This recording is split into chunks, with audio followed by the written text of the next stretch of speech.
I can tell someone when they're going to die. All I need is a lock of hair and their soul, just in case.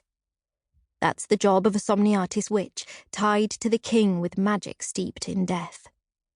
It's all I was ever raised to be, a servant to the kingdom, an heir to my family's power, a witch bound to the 6 Isles.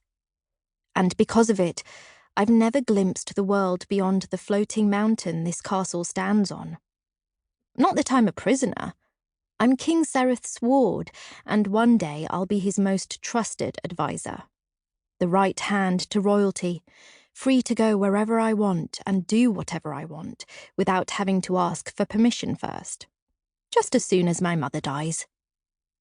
I stride through the stone halls, ivory gloves snaking to my shoulders where the shimmer of my dress begins. They're meant to be a safeguard for my visions, but sometimes they feel more like a leash to stop me from going wild, to keep my magic at bay until the time is right. But I'm not a prisoner, I tell myself. I'm just not supposed to touch anyone.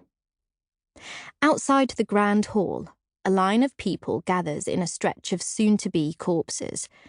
Most are dressed in rags and dirt that cakes them like a second skin, but a few are smothered in jewels. A mix of the poor, the wealthy, and those who fall in between. All of them are desperate to cheat death. The Festival of Predictions happens once a year, during the month of the Red Moon, where anyone from across the 6 Isles can wait for a prediction from the King's Witch. The line rounds the corner opposite me, so I can't see how far it stretches, but I know how many people are there. It's the same each year. 200 souls ready to be bargained. I try to move past them as quickly as I can, like a shadow sweeping across the corner of their eyes, but they always see me. Once they do, they look quickly away. They can't stand the sight of my green hair and snake eyes, all the things that make me different from them.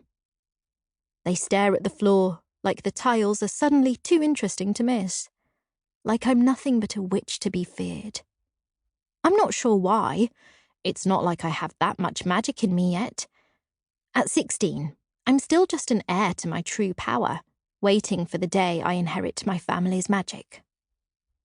"Would you hang on for a second?" Irenia says.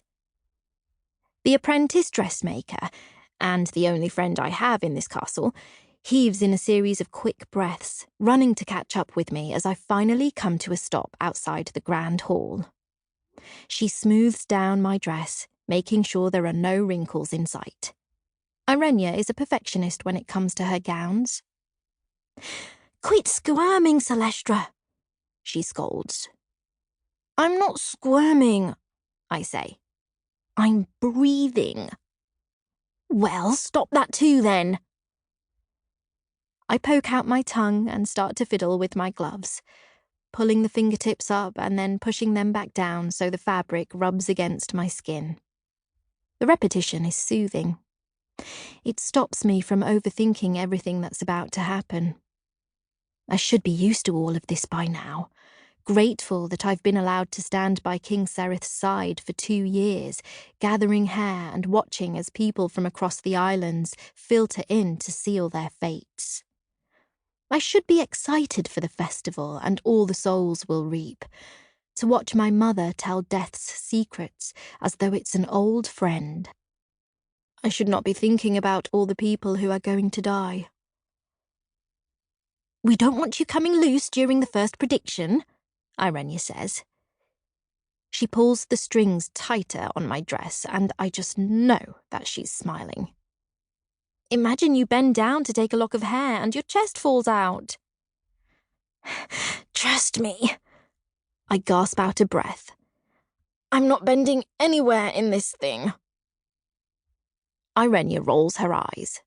"Oh, be quiet," she says. "You look like a princess." I almost laugh at that.